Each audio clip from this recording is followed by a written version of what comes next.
When playing video games, we all like a challenge. You never really get the satisfaction of beating something unless you feel like it really worked you hard. But then there are some games that are just flat out cruel. They push you to your limits and demand so much out of the player.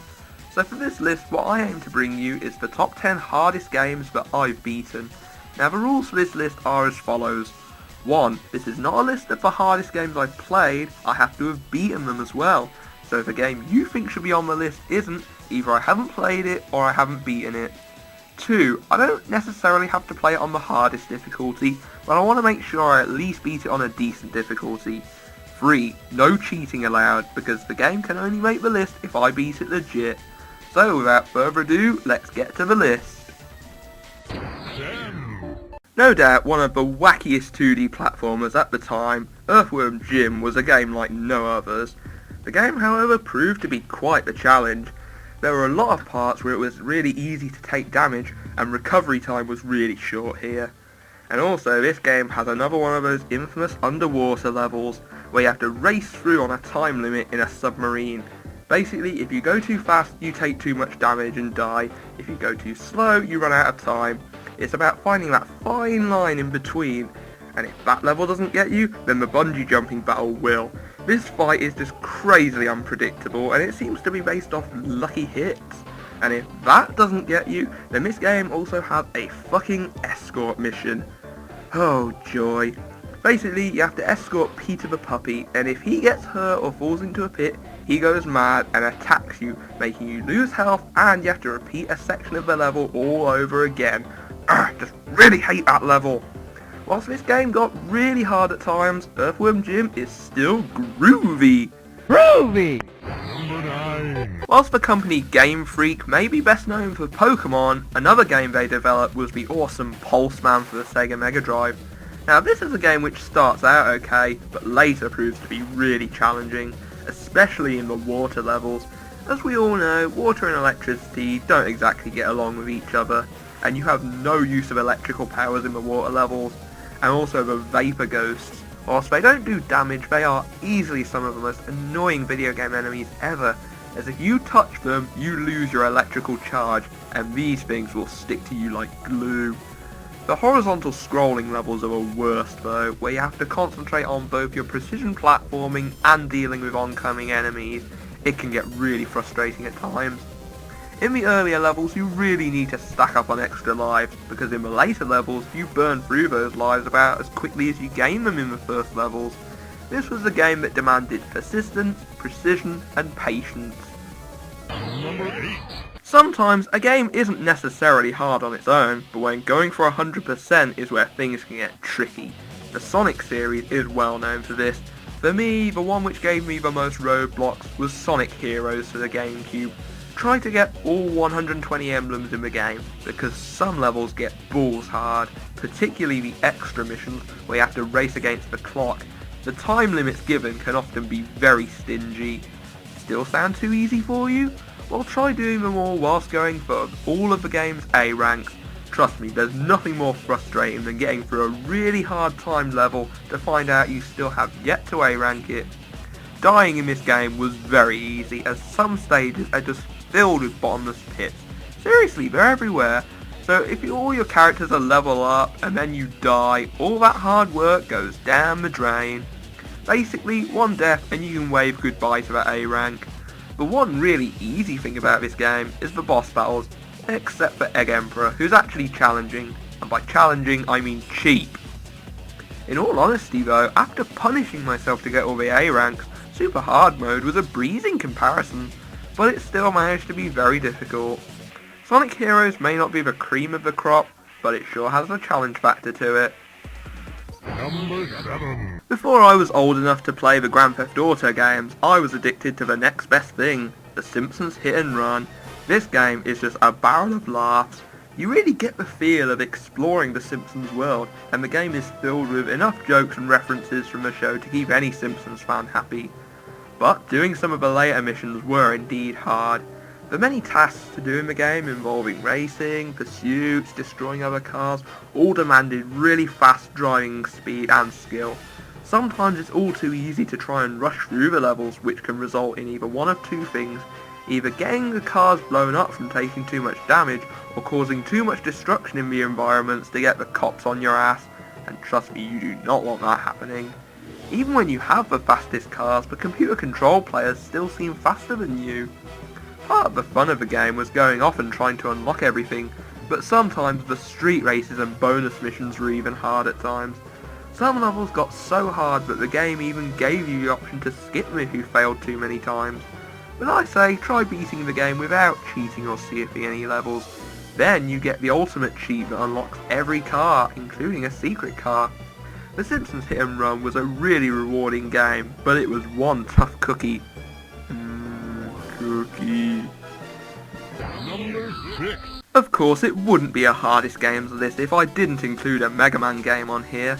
Capcom were always known for their 8-bit frustration and challenging levels, but which Mega Man game to choose?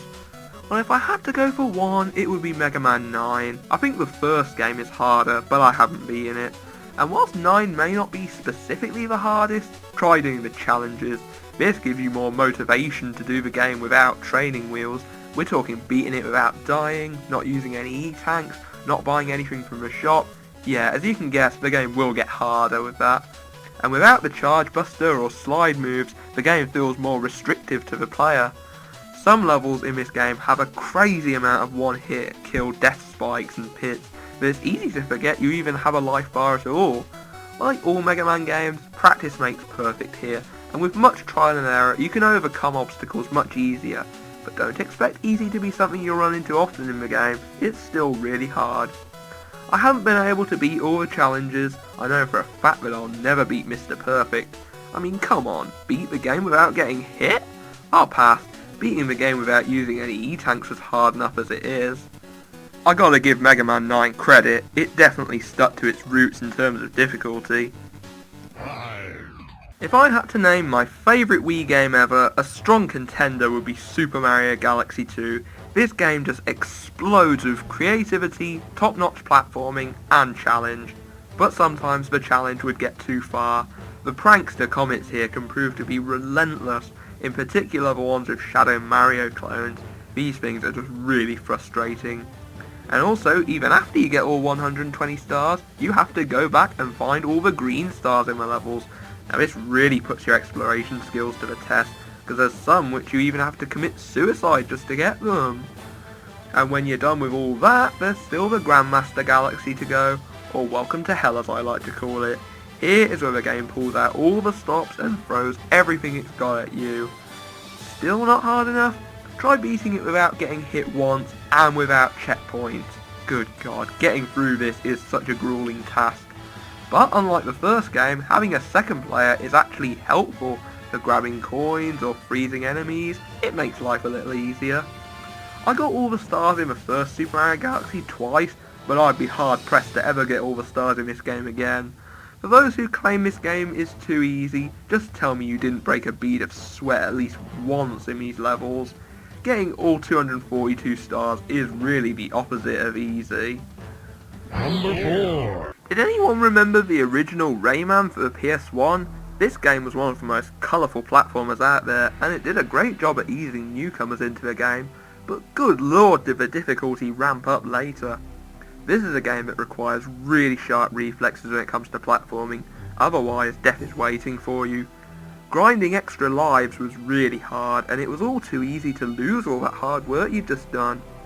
As you go through the game, you'll get new moves, but sometimes it feels like that fairy is just teasing you. She gives you the helicopter move after you've gone through an area that involves really tricky platforming, and you only get the running ability after the level where Mr. Stone chases you. Also, dying when you have 5 hits is an absolute misery, because then you restart with only 3 hits, and this can chain in other deaths. And also the way the game's levels were set up is after the first part of that level, you pass the point of no return. The whole do or die idea of the levels really does encourage you to soldier on, but at the same time it increases levels of stress.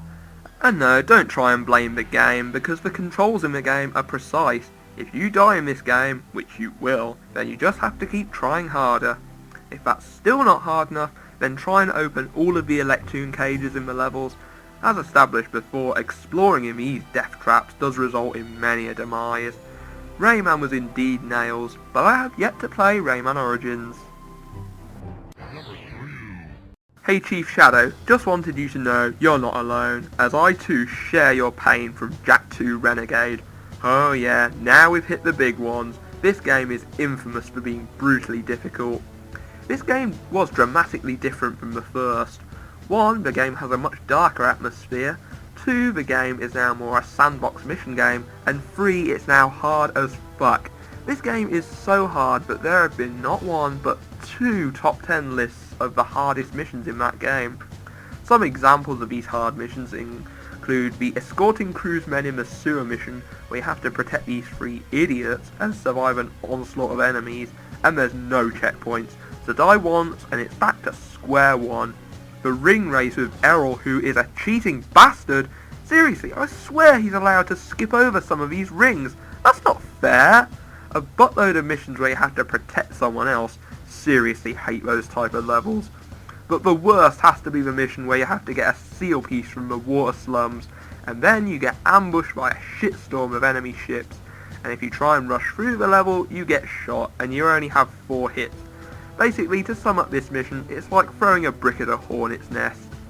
This game actually has in-game cheats, but you have to use precursor orbs to unlock them, and you need to do the most ungodly side missions to earn the precursor orbs in the first place, so that you're better off not bothering because it would actually be less stressful. I do believe Chief Shadow 1750 summed it up best. Goddamn difficulty! Couldn't have put it better myself, buddy. Number 2. Up, down, left, right, BA start. Yeah, anyone can say they beat Contra if they use the Konami code. I mean, it gives you 30 lives right off the bat. But the fact of the matter is, real men don't use the Konami code, and if you play through Contra with only 3 lives and 3 continues, then you get a game which doesn't fuck around. Throughout the game, you fight off tons of soldiers who try and shoot at you from every which angle, and you die with only 1 hit. You need concentration on every part of the screen. The biggest helping hand here are the power-ups, but let's be honest, there's only one that really matters, the spreader. Getting this gun lets you plough through enemies easier and shoot in many directions, but if you die, you lose it, and it can be hard to readjust to the game with only your default weapon.